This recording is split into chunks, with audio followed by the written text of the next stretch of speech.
وزیر اعظم شہباز شریف نے کہا ہے کہ بیرون ممالک میں مختلف شعبوں میں نمایاں کارکردگی دکھانے والے پاکستانیوں کو سول ایوارڈ دیا جائے گا۔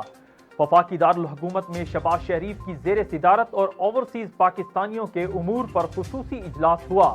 اجلاس سے خطاب کرتے ہوئے ان کا کہنا تھا کہ موجودہ حکومت نے سمندر پار پاکستانیوں کی خدمات کے اعتراف میں بڑا پیکیج دیا ہے اور مختلف شعبوں میں نمایاں کارکردگی دکھانے والوں کو سول ایوارڈ سے نوازا جائے گا۔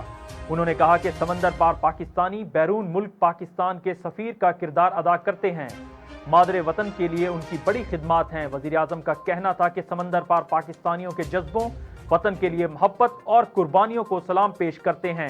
انہوں نے دنیا بھر میں محنت کر کے اپنا اور اپنے ملک کے لیے نام روشن کیا اور طب اور تعلیم، انجینئرنگ اور کنسلٹنسی میں بطور پروفیشنل محنت کر کے رزق حلال کمایا ہے۔ شہباز شریف نے کہا کہ حالیہ کنونشن میں اوورسیز کی بڑی تعداد میں شرکت حکومتی پالیسیوں پر اعتماد کا